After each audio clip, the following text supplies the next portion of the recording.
Hey guys, Andy here from Mediocre Hobbies with another painting tutorial. This one is on the commemorative Vampire Lord model for the Warhammer Day celebration that we just had. I know a bunch of us have picked up this miniature over the weekend, and it got me thinking too how many collectible miniatures we all have in our collection sitting in big piles and stuff like that. Miniatures that we're scared to paint because we don't want to ruin them, we won't be able to get another one. That's kind of sad. I mean, we all have these beautiful models, they should all get a coat of paint, they should all see a tabletop.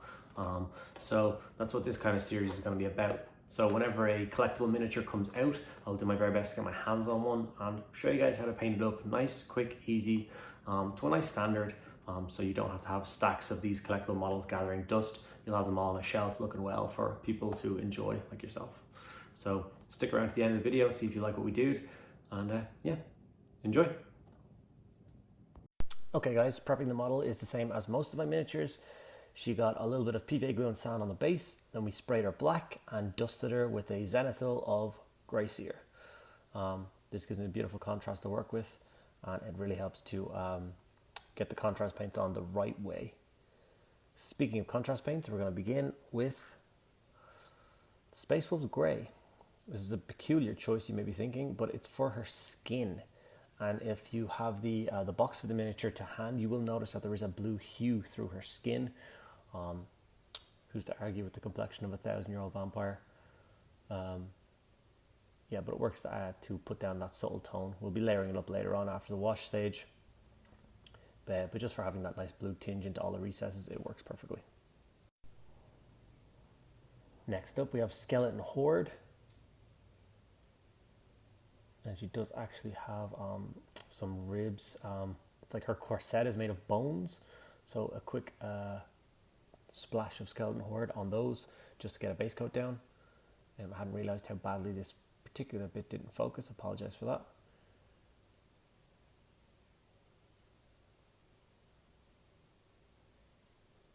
And obviously the corset goes around the back and all the way up the spine of her. And the corset also has a spine, so 2 for 1 on spinage.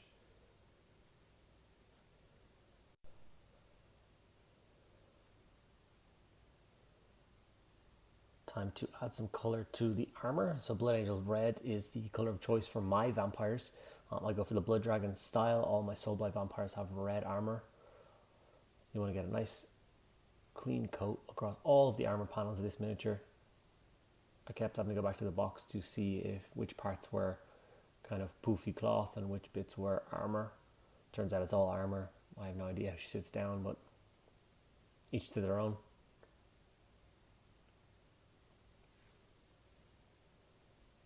I love the coat that Blood Angels gives you.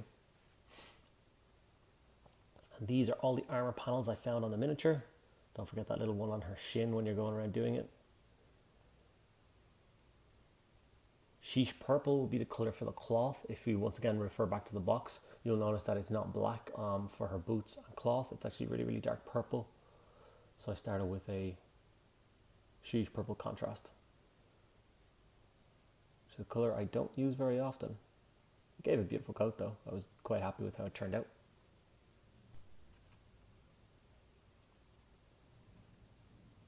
From there we're going to go on to some of the more kind of standardized base coats. We're going to base coat all of the gold. My base gold Retributor armor is my color of choice. Just gives such good coverage, and it's nice and bright and vibrant. Excuse me. So her crossguard and hilt of her sword, and then she's wearing a lot of jewelry. If you have the pointing out hand, not the one that's holding the baby drake, she has a bunch of jewelry on that as well. So pay attention to that. But anyone who gives the miniature a pointing hand instead of a baby drake is just wrong. So I think we're all in agreement there.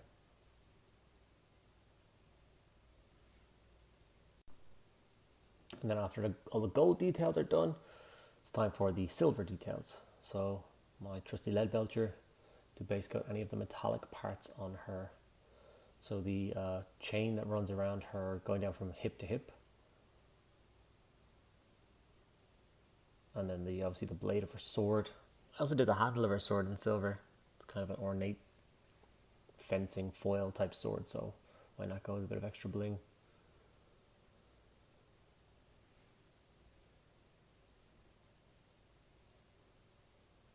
Sorry once again for the focus.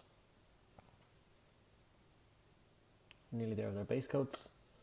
Just so the base coat, the most important part of the miniature, and I went for Acalian green for this, and just gave the little champ a bath. Acalian green contrast on the little Drake. And this is the model with all of the base coats applied. And now we are going to wash the entire miniature down. And for this, we're going to go with Colia Green shade. Maybe I like, what the hell are you thinking? I use this to wash all of the vampire miniature I've painted so far. Green is the opposite on the color wheel to red, so it works beautifully for shading that. It also works great for that skin, the turquoise Drake. The gold looks tarnished. It's a beautiful color for this job. Trust me.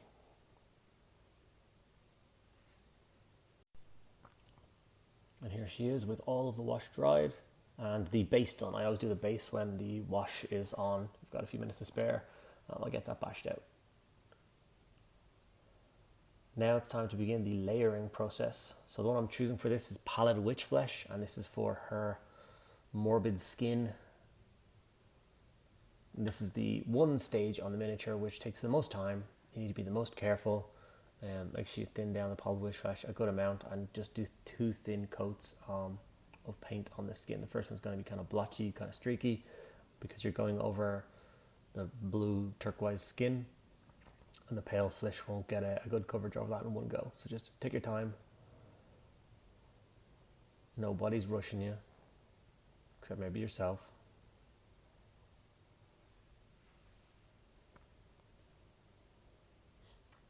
She actually has quite a few bits of hidden skin, so be careful. She has her arms front and back, and you can kind of get at them from behind and underneath armor panels. She has her abs. I think her lower back you can actually get to and paint up, and then that one thigh on show needs to be painted as well.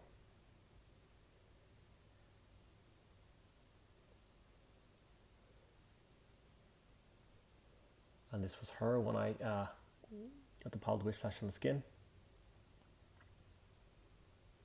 Now it's time to layer up the armor. I went from a fist on red with this. Vampire armor is kind of a bizarre thing because, you know, it's all of the winged, scaled style armor, and it's really hard to know where to place the highlights.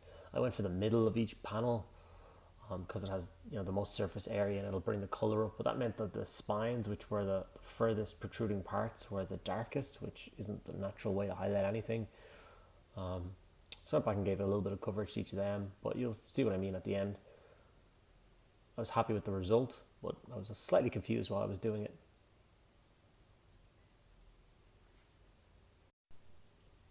And this is what I meant.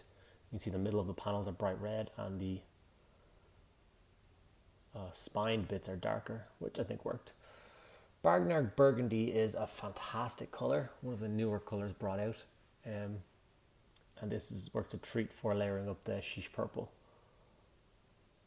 I'm not a huge fan of the really dark purple colours. Sorry about the little glitch there, I had a problem with the camera. Going back in and showing you layering this.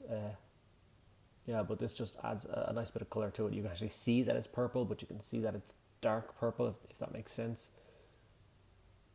Like on the box, it's kind of hard to tell if it's purple or black. So you spend a second or two looking at it. I don't like that. I prefer just knowing. And there we have it. Nice purple cloth, purple boots. Really separating the colours. The Shapti bone. That's just a quick layering process on all of her bone corset, just to make those pop again. Take your time. Don't hit the skin of the red armor at this stage. We would both be upset.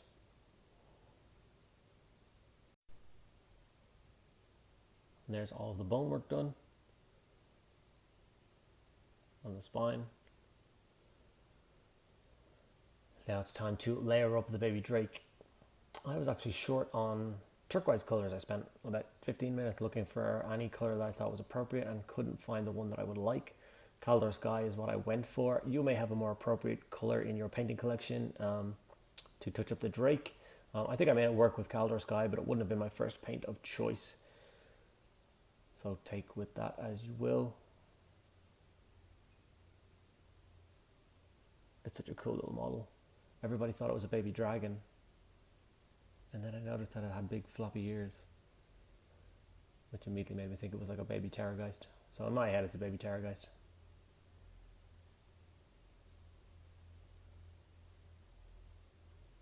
Starting to get the finish line now. Uriel yellow is my colour of choice for eyes. Just going to give a dot of Uriel yellow onto the vampire's eyes and the little drake's eyes.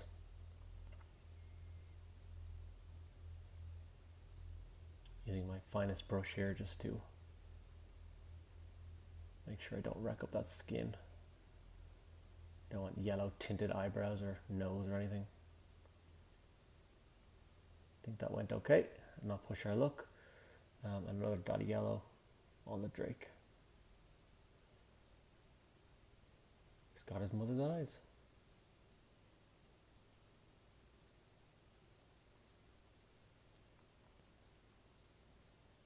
A little bit more attention to the drake. Corn red, and that's just for the soft part of his wings. It's basically 2 or 3 small brush strokes just to break up the model a tiny bit more. Nothing crazy.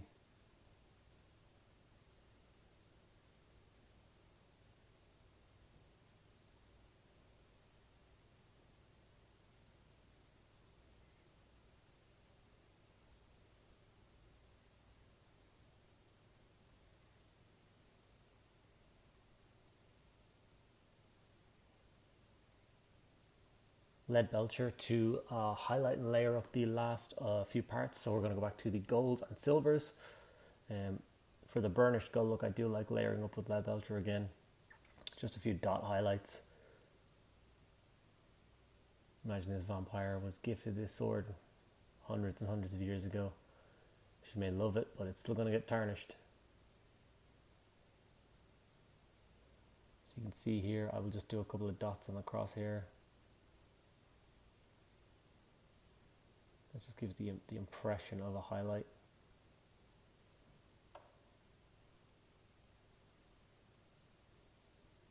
A few bits of her jewellery.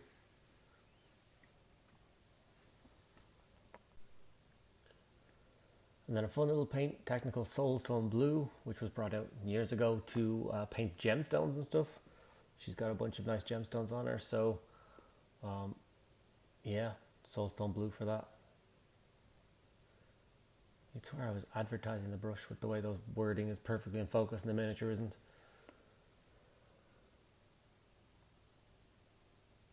It's kind of hard to tell. I had to go way off camera. The Soulstone Blue I had was a little bit old, a little bit gloopier than I'd like. I need to get a fresh pot. So off camera I just kind of glooped it onto the gemstones and it worked perfectly. So what I've done here is I've mixed the Colia green shade again, and I've watered it down quite heavily, so it's like a really light glaze. Sometimes though I'm not super happy with how a skin tone paint job has worked out, I will do this. It'll just redefine the shadows and stuff, like, you know, under cheeks and musculature and around eyes and stuff. It's a great little trick if, like me, you're not fantastic at painting skin and faces. So you'll see here, it doesn't look bad, but just adding that tiny touch of color once again puts all of those features into sharp focus. Kind of smooths out the paint job. Obviously I don't want it to be super dark, so I notice here that it's still quite blotchy in her eye, so I take away the shade there. And there we go, that full-on profile makes her face look fantastic.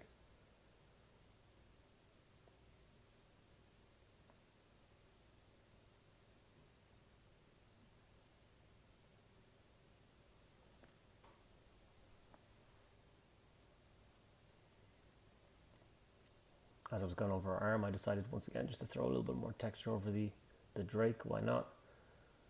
We'll literally tint it a tiny part. And here is our finished model. I'm super pleased that this model got basically bought yesterday and finished today. It's not going to be added to my backlog. It's just going to be another model on my shelf, painted, looking well. I'm super pleased with the result. I hope you guys are too. If you are, think about supporting me, supporting the channel. Subscribe. Drop the video a like, and if you have any questions, make sure you ask them in the comments below. I do my very best to get back to each and every one of you guys, and thanks a lot for sticking around to the end of the video. And always remember, the plan is simple. We paint, them all.